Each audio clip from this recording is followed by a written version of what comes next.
The following program is an original production of WICC PBS Chicago. Governor Rauner delivers his first State of the State address, promising to spark economic growth, target unions, and close special interest loopholes. Will state lawmakers share his vision?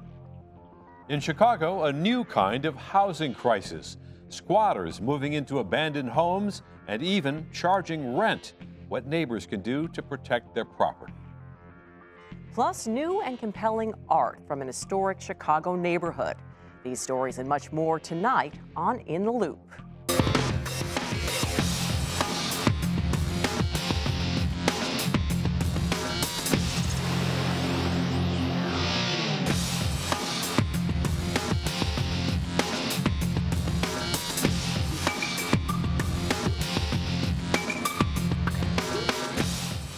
Good evening, I'm Barbara Pinto. And I'm Chris Bury. Tonight, a closer look at a new breed of con artists targeting abandoned buildings in the Chicago area and how that could affect you. Squatters who move into boarded-up homes have long been a nuisance. The FBI estimates they've made themselves at home in 300,000 houses nationwide. But here in Chicago, they're adopting a bold new strategy. The squatters here are filing phony paperwork to trip up authorities, making the audacious claim that state and federal laws do not apply to them. These individuals move into these homes and they blend in. They plant flowers and they cut the grass. 19th Ward Alderman Matt O'Shea is driving us through the Beverly neighborhood on Chicago's southwest side. This is a stable middle-class area with well-kept historic homes.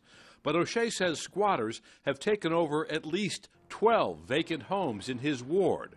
Some are even posing as landlords and charging rent. They are training those that are living in the homes on what to say when questioned by neighbors or by law enforcement. Most squatters in the Chicago area are homeless, often finding refuge in one of the estimated 55,000 boarded up and abandoned buildings across Cook County. But a new group is far more sophisticated. The con artists working in the 19th Ward are going after attractive-looking homes in desirable neighborhoods such as Beverly by filing phony property deeds here at the Cook County Recorder's Office. How are they getting away with it? We're supposed to record everything that walks in the door. That's right, everything. Illinois has an open land system when it comes to recording property. On an average day, the Cook County Recorder of Deeds registers about 2,600 documents. Under state law, anyone can walk into a county recorder's office, fill out a blank deed with a PIN number, pay a fee, and get the property registered in their name. So you can see that, while this is an open land system and it was meant to be so that the public would know, that now it's getting to the place where these culprits are using it for bad things. This is historic Longwood Drive we're driving on now. We actually do have two homes on Longwood Drive that the squatters have taken over.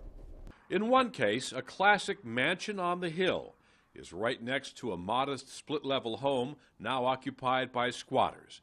Posted at each one of these homes are little signs that read, "No trespassing," followed by phrases such as divine province and the supreme law of the land, commonly used phrases by squatters who claim allegiance to something called the sovereign citizens movement. They say the U.S. government has no authority over them. They spout centuries-old common law to justify their actions. This is an organized, professional group of people. They know what they're doing. Alderman O'Shea says 3 men with ties to a group called Moorish American Nationals have been operating in his ward. Raymond Trimble, Torres Moore, and Fahim Ali all have criminal backgrounds. Trimble currently has a warrant out for his arrest for violating his electronic monitor. Moore and Ali, also known as David Farr, were arrested 6 years ago for attempting to use bad checks to buy nearly $400,000 worth of classic cars from this museum in northern Illinois. Now, these sovereign citizens are anti-government extremists. They do not adhere to our laws. They think they can do whatever they want to do with impunity. Squatter activity in the Chicago area has been on the rise since the real estate crash of 2008, which triggered a flood of foreclosures. According to public records, Trimble, Moore, and Ali have recorded deeds for at least 100 different properties, mostly on the south and southwest sides. Hardest hit, the Beverly and Morgan Park neighborhoods in the 19th Ward. I want these people to be charged with felony crimes on this, and I want them to go away. Standing outside one of the homes claimed by squatters in Beverly, Alderman O'Shea explained why it's difficult for authorities to get them out. This type of organization doesn't leave if being evicted by the police. They come back in a day, a week, 6 months later. I want this properly addressed, and this takes time. On the city's northwest side, a different sort of squatter is also disrupting the neighborhood. About a dozen people recently occupied this vacant house in Jefferson Park.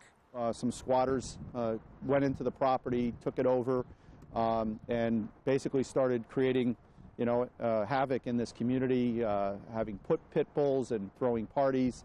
45th Ward Alderman John Arena said the squatters intimidated the neighbors and trashed the house.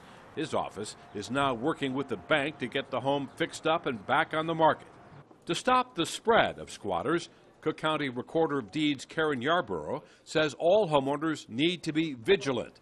She's urging people to sign up for a free property fraud alert program that warns of any activity on your PIN.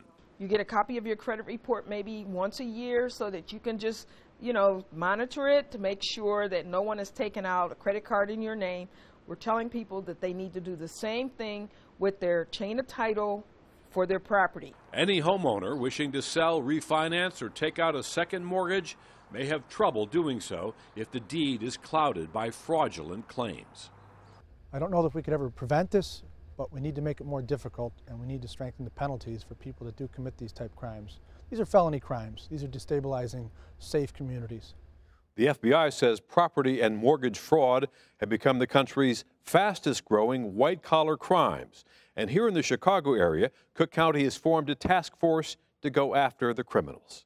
Now let's turn it over to Barbara for a reaction to Governor Rauner's big speech this week and other trending stories.